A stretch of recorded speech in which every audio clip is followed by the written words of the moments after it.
Cinéscope, 14e saison, premier invité, Daniel Auteuil. Oui, excusez-moi de vous couper la parole tout de suite, mais enfin, il était temps que vous m'invitiez quand même, parce qu'au bout de 14 ans...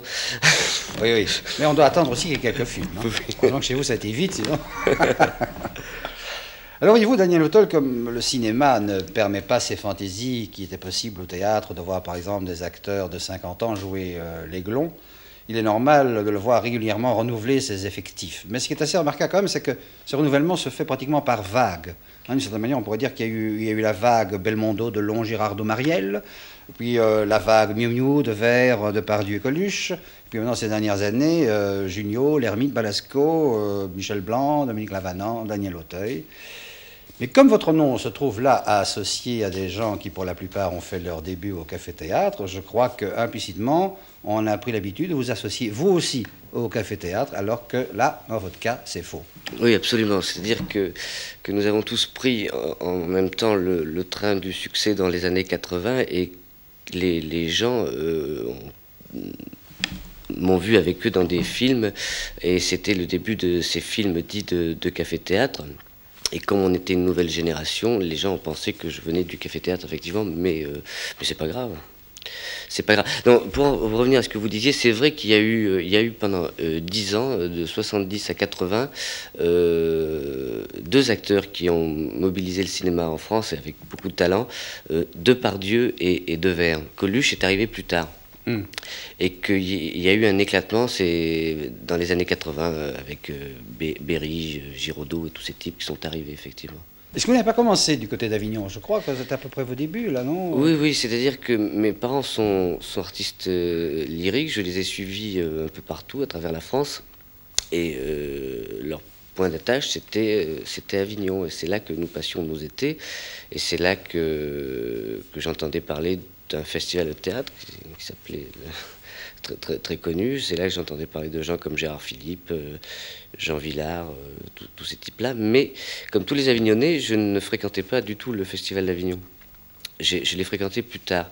Et c'est dans les années 67-68 que sont nées à Avignon deux troupes de théâtre à l'époque amateur, qui étaient la compagnie d'André Benedetto et le théâtre du Chêne Noir de Gérard Gélas. Et j'ai commencé à faire du théâtre dit d'avant-garde avec eux. Et j'ai enchaîné tout de suite après par l'opérette. Donc ça commençait déjà... je commençais déjà par des chemins très différents tout le temps. Et comme je n'avais pas d'avenir dans l'opérette, je suis monté à Paris pour faire du théâtre. Très bien. Nous allons essayer au cours de cette émission de retracer à peu près le profil de votre jeune carrière, mais pourtant je voudrais vous demander la permission de commencer par un film un peu plus récent que vos débuts réels, qui date de 81. Précisément, il s'agit de Les hommes préfèrent les grosses. Précisément parce qu'il représente assez bien, je crois, il vous campe assez bien dans un personnage qui vous a longtemps collé à la peau. Hein. On peut le dire tout de suite, celui de dragueur impénitent, celui qui essaye à tous les coups. Quoi. Oui, enfin, et puis ça marche. Voilà. et en même temps, aussi, film venant de l'adaptation d'une pièce qui avait été créée. Est-ce qu'on peut encore dire dans ce cas-là au café-théâtre, enfin théâtre en tout cas, Josiane Balasco. Oui, c'était un truc de café-théâtre. Voilà. Profiteur. Ah. Mais vous avez profité de toutes les offres aussi que le cinéma vous faisait au début, c'était des petits rôles. Oui. Ce qui est tout à fait normal. Hein. Quand même, dans l'agression, c'est déjà pas mal. Puis il y a eu Yannick Bellon, L'amour violé. Oui. Je sais plus, est-ce que vous étiez des violeurs, là? J'étais un violeur infâme. Ouais. J'étais... Le louche. Le louche, oui. Un voleur encore. Pas un violeur, un voleur. Un voleur. Mais enfin, je crois qu'on peut considérer que le rôle qui va vous propulser vers le vedettariat, eh bien, c'est à Claude Zidi que vous le devez, oui, dans Les Sous-Doués. Absolument. Ce film m'a fait gagner 10 années de travail acharné. Je veux dire que m'a propulsé tout de suite au rang d'acteur dit populaire. C'est un film qui a été vu par des millions et des millions de gens, et non seulement en France, mais un peu partout dans le monde. Et que c'est... pour les gens, et pour les jeunes gens, je reste profondément un cancre sous-doué. Je veux dire que c'est profondément ancré chez les gens, ça. Mais c'est pas grave. Je veux dire que c'est pas... c'est très bien.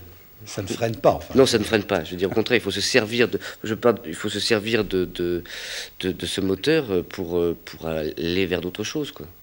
Mais ce qui est peut-être plus gênant, c'est que Claude Zidi fait figure un peu de metteur en scène sous-doué auprès de certains critiques. Et je crois que ça, c'est une profonde erreur. Non? Oh, de moins en moins.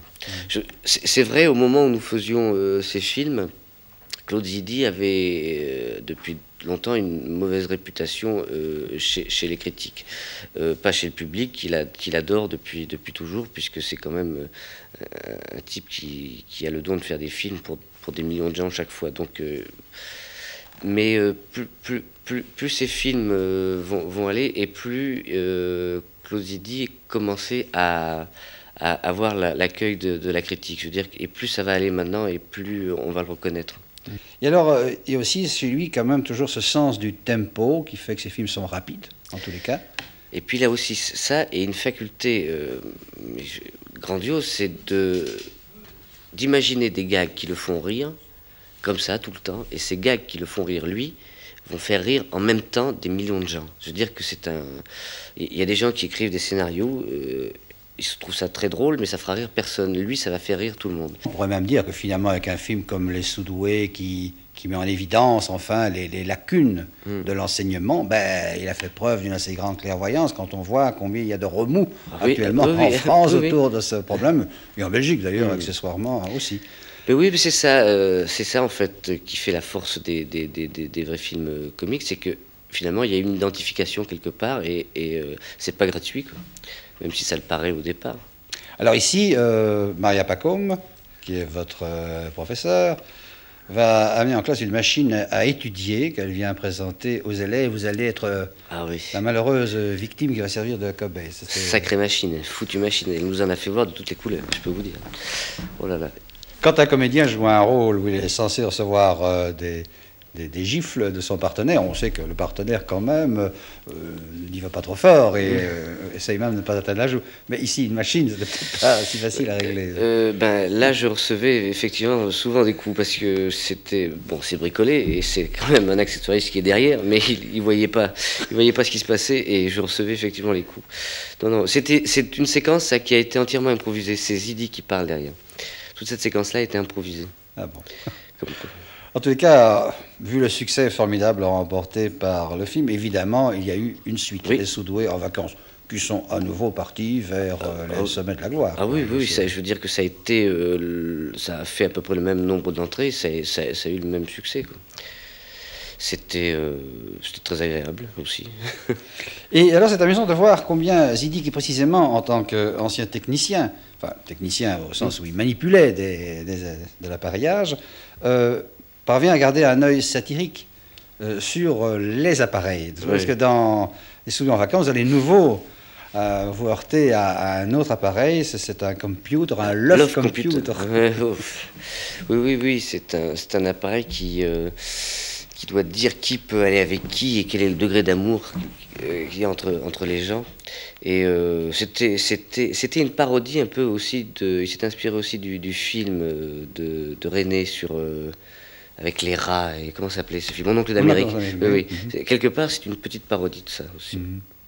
Et moi, je crois que si le public réagit, c'est bien sûr parce que c'est bien écrit, parce que c'est bien mis en image, parce que c'est bien joué, tout ce qu'on veut, mais c'est aussi parce que finalement, il retrouve réellement quelque chose de ce qu'il subit dans sa vie quotidienne, et c'est un peu l'inquiétude qu'il a de l'envahissement dans notre univers, comme ça. Oui, des machines, des robots, oui, mais c'est toujours en accord avec la réalité. C'est pour ça qu'il y a identification, c'est sûr. C'est uniquement pour ça. Ah oui. Ce qui fait que finalement, ce qui a l'air comme ça gratuit n'est peut-être pas si gratuit que ça. Non, pas du tout. D'autant plus que si on considère que l'autre thème des Sous-doués en vacances, c'est de suivre à la piste la chasse éperdue de ces vacanciers pour l'aventure amoureuse. Oui. C'est très réel aussi, ça. D'une part, et puis aussi dans le milieu du show business, la chasse à ce fameux tube d'été que les chanteurs poursuivent chaque année. Je voudrais vous demander, est-ce que cette étiquette de dragueur baratineur là, que vous avez accolée le cinéma, est-ce que ça vous a simplifié la vie? Dans la vie, bien au contraire, oui. Dans la vie, ça m'a simplifié la vie, vous savez, à un point inimaginable. J'ai gagné un temps fou là aussi, oui. Et on va voir. Là encore, ça rappelle des situations, parce qu'enfin, non, on n'est jamais été à la galerie et jeune personne avec laquelle je voulais flirter à l'étage plus bas, mais on a tous connu comme des situations dans un restaurant. On aurait voulu avoir au moins une conversation privée, intime, et on avait l'impression que 8 ou 10 personnes. Oui, vous avez vu que ça ne gêne absolument pas mon personnage. Non, non, lui. Non, non, absolument pas. Le cinéma français s'est souvent trouvé ces derniers temps au point de convergence de 3 sources, hein, grosso modo, le café-théâtre ou nouveau théâtre de boulevard, si on veut, la bande dessinée, et puis plus récemment le polar. Oui. Alors le polar, nous allons y arriver plus tard dans l'émission, mais pour les deux autres, théâtre de boulevard et bande dessinée, là, on a affaire avec Gérard Lauzier, évidemment. Hein. Oui, oui, tout à fait. Bon, c'est bien, vous avez bien défini ça. Le café-théâtre, c'est effectivement le nouveau boulevard, complètement, on est d'accord. L'ancien boulevard, je l'ai pratiqué aussi. C'est une école extraordinaire.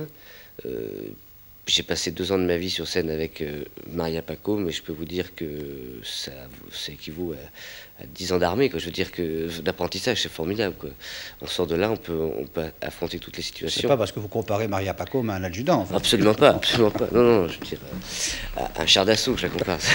Mais, et que la bande dessinée, effectivement, puisque vous faites allusion à Gérard Lauzier, Lauzier a su... Pour le théâtre, sa pièce, Le garçon d'appartement, n'était pas tirée d'une bande dessinée, c'était tout à fait une pièce inédite, écrite pour le théâtre, et c'était une espèce de faido des années 80. Encore une fois, c'est le... Je veux dire que la forme est nouvelle, mais le fond reste toujours la pantalonnade, quoi, je veux dire. Mais Lauzier a su renouveler ça, ce genre-là. Et ce garçon d'appartement, est-ce que vous ne l'aviez pas mis en scène vous-même? Je l'ai mis en scène moi-même. Ça s'est passé bizarrement d'ailleurs. Un jour, on m'a proposé cette pièce. Et je jouais avec François Perrier, coup de chapeau, un personnage qui était complètement opposé à celui du garçon d'appartement. Je jouais un garçon timide, complexé, vilain et myope. Et je lis cette pièce où ce garçon disait de lui qu'il était beau, sûr de lui. Et comme je vis toujours pleinement ce que je fais, je me suis dit, je ne peux pas jouer ça, c'est pas pour moi, puisque je suis tout ce que je viens d'énumérer avant. Et le temps passe et je commençais à me lasser d'être ce personnage timide, complexé. Et j'ai pris cette pièce, on a cherché un metteur en scène et plein de metteurs en scène illustres se sont dégonflés devant cette pièce un peu quand même osée pour le genre, pour le boulevard. Et j'ai décidé de la mettre en scène moi-même. Et c'était ma première expérience de mise en scène et on a fait un succès. Quoi. La pièce s'est jouée 2 ans et ça a été pour moi un tournant très important dans, entre guillemets, ma carrière. Ça a été, j'ai été complètement identifié à ce garçon d'appartement. On peut vraiment parler de nouvelle morale avec cette pièce parce qu'en fait, ce garçon finit par vivre avec les 2 filles. Alors que la mode était plutôt, et notamment depuis Jules et Jim, de nous montrer une fille vivant avec 2 garçons. Oui, non, oui, absolument. ça, oui. Oui, on s'était fait aussi pas mal massacrer par la critique, surtout la critique féminine, oui. Oui, on nous traitait de machos, d'infâmes machos, et bien sûr par provocation, on revendiquait avec délice ce titre. Oui, on aimait bien, on faisait de la provocation. Nous allons voir le macho à l'œuvre, quand même. Ah, oui. Quand même. Ça, je vois ça vraiment avec plaisir parce que j'ai été plus de 2 ans ce personnage-là, et finalement j'ai beaucoup de... Je l'aime beaucoup, Yves. Je crois qu'il est très proche de moi, finalement. Bon, on va parler de votre vie privée tout de suite. Hein. Oh non, non. Je voudrais vous demander encore maintenant, il y a quand même ce phénomène nouveau qui est celui des cassettes. Alors quand on parle du succès d'un film maintenant, est-ce qu'on peut aussi tenir compte immédiatement, par un enchaînement de facto, du succès des cassettes, par exemple la vente ou la location des cassettes? Complètement. C'est très bizarre. Bon, un film sort et... dans la rue, pendant quelques mois, les gens vous en parlent, et puis plus rien. Et quelques mois après, les gens vous reparlent à nouveau de ce film, et certains films deviennent d'énormes succès de vente ou de location de cassettes. C'est le cas des Sous-Doués et de T'empêche tout le monde de dormir, qui est devenu un énorme succès de vente vidéo. C'est très bizarre, chacun se fait sa propre cinémathèque, et c'est marrant ça, ce phénomène-là. je sais pas, je ne suis qu'un pauvre artiste. Et bien voilà, deuxième question, indiscrète. Pauvre artiste marié? Pauvre artiste qui vit comme s'il était marié, mais qui n'est pas marié. Oui, qui a une fiancée depuis longtemps, toujours la même, et qui lui a même fait un enfant, mais qui n'est pas passé devant monsieur le maire, ni devant monsieur le curé. Gentil papa? Oh oui, gentil papa, papa gâteux, amoureux de sa fille, pour ne pas la nommer. Alors nous allons, avant de continuer à suivre votre trajectoire, passer par un film que j'appellerais de transition de votre dans votre évolution, c'est celui de Molinaro, pour Sans briques, t'as plus rien. Mais c'est très juste ce que vous dites, non, c'est vrai, en plus. C'est ce film qui m'a donné envie, c'est la première fois que je tenais une arme, et pour moi faire du cinéma, c'est continuer à être enfant. Et je me suis retrouvé avec un revolver dans un film et je suis redevenu l'enfant que je n'ai jamais cessé d'être et je suis devenu un héros de cinéma et ça m'a donné envie d'aller encore plus loin dans ce genre d'histoire, effectivement. Alors voilà, vous aviez enchaîné succès sur succès et puis vous allez alors vous trouvez au moment où vous allez créer le personnage le plus intéressant peut-être de votre trajectoire jusqu'à ce moment-là, et là ce ne sera pas un succès. Pas à cause de vous d'ailleurs, à cause du film. J'ai parlé du film de Denis Granier de Fer, Denis, fils de Pierre, le titre du film, que les gros salaires lèvent le doigt. Oui, d'abord, vous savez, quand on accepte de participer à des films, chaque fois, c'est des histoires d'amour. Il y avait, je savais que Michel Piccoli désirait jouer dans ce film, que Jean Poiret aussi, et je pensais qu'on ferait un beau trio d'acteurs, une belle famille d'acteurs. Vous l'avez fait d'ailleurs. Oui, et que aussi les auteurs venaient de faire Une étrange affaire. Et Denis Granier de Fer a en lui un univers qui n'est pas encore sorti, mais sûrement Ce garçon du talent, et sûrement un jour ça va exploser. Et j'avais envie de tenter une expérience nouvelle dans le cinéma. J'avais envie de faire un personnage beaucoup plus ambigu. Jusqu'à présent, je n'avais pas pratiqué l'ambiguïté et j'avais envie de la pratiquer. Et on l'a tellement bien pratiqué là que ça a été ambigu pour tout le monde. Oui, et puis je crois quand même que cette histoire, au cours de laquelle des employés vont perdre comme ça leur situation au cours d'un week-end qui sera très amusant pour le patron, parce que lui joue. Oui, c'est ça. C'est peut-être pas le moment. Voilà, c'est pas le moment où ça fait rire. Oui, nous sommes c'est en 82 ce film, je sais 82, pas. Oui. 82, en pleine crise, quoi. Et donc ce patron de cabinet d'assurance décide, il faut absolument qu'il licencie du personnel, et la seule façon de le faire, c'est il va tous les inviter à passer le week-end chez lui, il va les recevoir très très mal, et en plus, pour les renvoyer, il va organiser un jeu. C'est le jeu des chaises musicales. Et c'est un jeu très très cruel. Et dès qu'on perd la chaise, on perd sa place.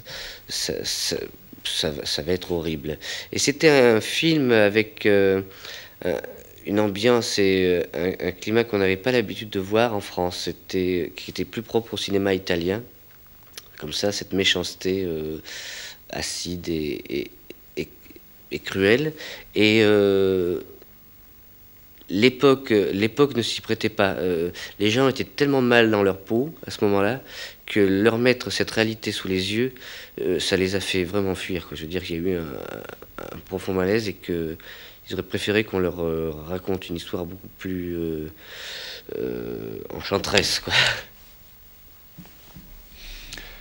Et puis alors vient l'année 83 et avec l'Indique de Serge Leroy, un changement alors cette fois-ci radical, c'est le polar. Oui, c'est-à-dire que j'avais pensé, j'avais pensé, je sais pas, à juste titre ou pas, j'avais pensé que le film policier, le polar, était un moyen de transition pour passer de la comédie où j'étais inscrit, en continuant par le spectacle. Je veux dire qu'il y avait une continuité, ça restait des films spectaculaires. Et donc, finalement, l'examen de passage a été réussi puisque au niveau du métier, de la presse, des critiques, les gens m'ont trouvé bien et que le public a suivi. Je veux dire que ça n'a pas été un film qui a fait des millions d'entrées, mais c'est un film qui a gagné un peu d'argent et ça suffit aux distributeurs. Ça leur a suffi pour m'en faire d'autres. Parce que là, vous preniez un risque réel, parce qu'enfin, avec un rôle de ce genre, vous alliez être comparé à quelques Américains célèbres, à quelques Français aussi célèbres que Belmondo, par exemple. Bon, bah, c'est pas gênant comme risque, il vaut mieux être... c'est pas gênant. Non, non, à ce niveau-là, les comparaisons ne sont pas gênantes. Non. Non, non. Ben alors, il y avait quand même autre chose aussi, c'est que ça venait après La Balance. Oui. Hein, et quand même, l'indique, La Balance, bon, d'abord, de toute façon, c'est la même chose. Mais là, sans avoir rien à justifier, c'est encore une erreur du producteur. Ce scénario de l'Indique était d'abord tiré d'un roman de Roger Borniche qui existait depuis plus de 10 ans. Et si on avait été plus rapide, on l'aurait sorti avant. Là, vous allez avoir comme partenaire une jeune personne qui est, je crois, débutante au cinéma. Pascal Rocard. Pourtant, a un nom très célèbre. Oui, oui, c'est la nièce d'un ministre socialiste de chez nous. Et elle s'en souvient, de temps en temps, quand elle joue ou bien dans Non, non, pas du tout, pas du tout. Non, non, non, non, c'est pas... Non, non.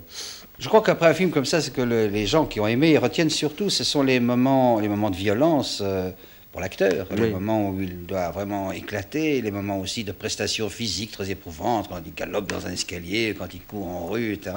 Est-ce que pour vous, ça, ce sont ces moments-là qui sont particulièrement difficiles? Vous savez que c'est très facile.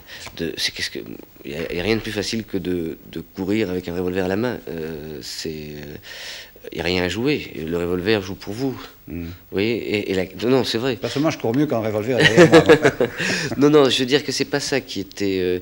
ce qui était difficile pour moi, c'était mes rapports justement avec les femmes. Je veux dire que dans les autres films que j'avais joué, je les abordais d'une façon assez extérieure et assez... De façon, bon, superficielle. Oui, très très superficielle. Et donc, moi, Daniel Auteuil, j'étais protégé, je veux dire, ma pudeur était protégée. Or, quand on se rapproche comme ça de la vérité, il fallait que je brise cette petite glace de pudeur qui me gênait et aller plus au fond dans les choses. Et c'est là que ça a commencé à devenir intéressant pour moi. Je veux dire que plus ça allait et plus je casserais ce truc-là et j'irai à fond. Je veux dire que ce qui m'intéresse, moi, c'est d'évoluer tout le temps. Je sais vraiment ce que je veux, je sais où je veux aller. Et je commence là.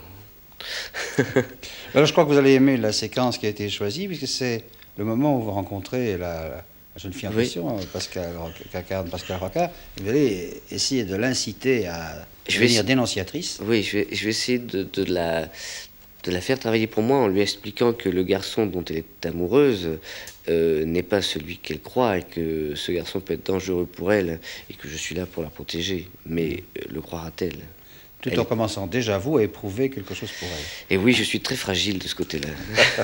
Alors, tant qu'aborder le film de Jean-Louis Daniel, Les Fauves, je crois qu'on peut considérer que là, on est passé du polar au film noir, non?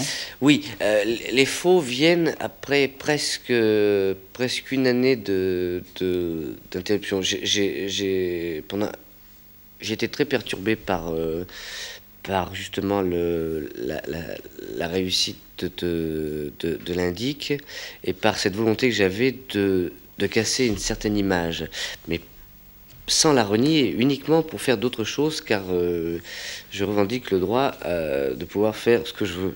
C'est pas évident. Et donc, pendant une année, j'ai refusé une quantité de comédies, et pas parce que c'était des comédies.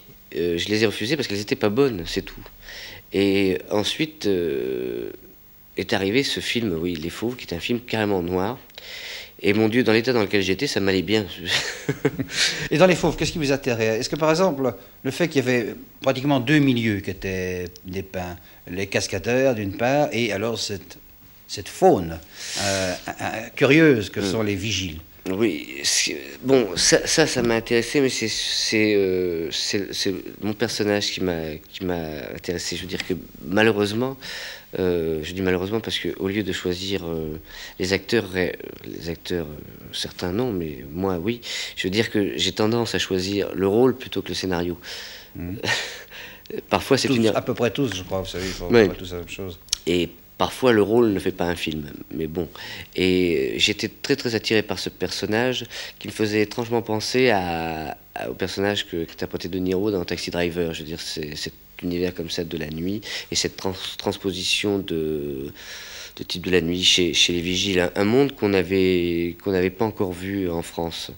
Et qui est assez bon, qui était caricatural d'une certaine façon, mais chaque personnage avait été, encore une fois, était des clichés de gens qui existaient. Et comme on fait du cinéma, on prend des clichés, on les rassemble, et il est possible que certaines séquences aient choqué les gens.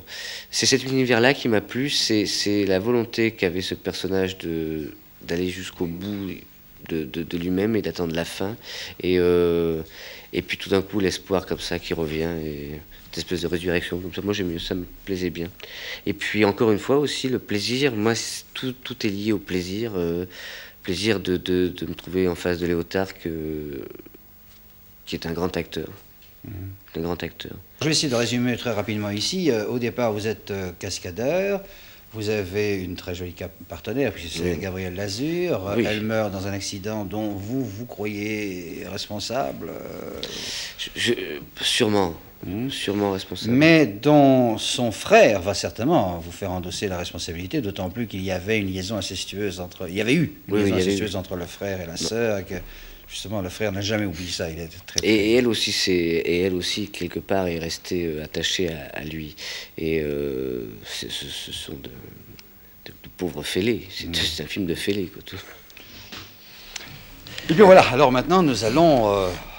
évoquer des films que nous devrons encore découvrir. Oui, il y a Gobbi, Sergio Gobbi. Sergio Gobbi, oui, qui fait son retour au cinéma, il fait son comeback. Oui. Je participe à son comeback. Oui, c'est un film qui s'appelle L'Arbalète, qui est un film d'action, mais très spectaculaire. C'est un film policier qui met en scène des bandes rivales, des bandes de Vietnamiens, des bandes de Noirs, des bandes d'Arabes, qui sont manipulées par mon chef, qui est joué par Marcel Bozuffi, qui va les amener à se massacrer entre eux. Et mon personnage, qui est un ancien loupard, va se retrouver, et qui est devenu policier, va se retrouver justement au milieu de ces bandes. Et dans sa tête, il va plus savoir très bien de quel côté il appartient. C'est un film qui me fait penser au... Enfin, c'est vraiment un film qui ne ressemble pas aux films policiers qu'on a vus ces dernières années. C'est-à-dire qu'il y a des scènes de bagarre tout à fait spectaculaires, de karaté, au ralenti, je sais pas quoi, je sais pas les termes, mais ça bouge dans tous les coins. Vous y êtes mis Moi non, j'ai mon revolver, je suis comme Indiana Jones, moi, vous savez, puisque je fais partie de la police et je tire. Alors, il y a Pallas, un Molinaro, mais tourné en Allemagne, je crois. Pourquoi en Allemagne? Tourné à Berlin. Tout simplement parce que c'est l'histoire de deux frères qui sont prisonniers à Berlin et que toute la distribution est allemande et que nous sommes 4 Français et que nous avons tourné en décor là-bas, en décor dans les studios, et que le film était coproduit par le Sénat berlinois. Il y a encore des projets oui. Déjà très précis. Oui, puisque le 3 octobre, je commencerai un nouveau film avec Édouard Molinaro, et j'aurai pour partenaire Jean-Pierre Mariel, Christine Pascal, et une autre jeune fille qui n'est pas encore choisie. Et ce sera une comédie amoureuse, une espèce de téléphone rose version 84. Eh bien, vous savez, Daniel Auteuil, j'ai vérifié, c'est exact. Avec tout ça, vous n'avez que 34 ans. Mais oui. C'est magnifique. Mais oui. C'est magnifique. Au fond, quand vous repasserez dans 5 ans ou dans 10 ans, je ne sais pas, selon vos voeux, il y aura certainement énormément de choses à évoquer que nous ne pouvons pas encore deviner maintenant. Et tout ceci, ça apparaîtra comme un tout petit morceau de votre carrière. C'est ça qui est formidable. Ben oui, mais vous savez, je suis tellement pressé. Et c'est vrai que quand on regarde, le temps passe tellement vite en faisant ce métier, ou je sais pas, en faisant d'autres, mais je sais que je fais ce métier depuis 15 ans et j'ai pas vu le temps passer. C'est surtout ça, on le ressent surtout au théâtre. Quand j'ai joué souvent des pièces 2 ans et quand on fait tous les soirs la même chose comme ça, ces 2 années sont un jour, c'est très très bizarre et le temps passe comme ça et on a l'impression d'avoir rien fait par rapport à tout ce qu'on veut faire. Mais je trouve que c'est plutôt bon signe, ça veut dire que je suis encore plein de vigueur. Mm. Pour moi, ce qui est agréable, c'est de rencontrer de plus en plus souvent des comédiens que je connais depuis leur premier rôle. Oui, Ça oui. devient très sympathique. En tout cas, j'étais sincèrement très heureux que vous m'ayez accueilli dans cette émission. Merci beaucoup.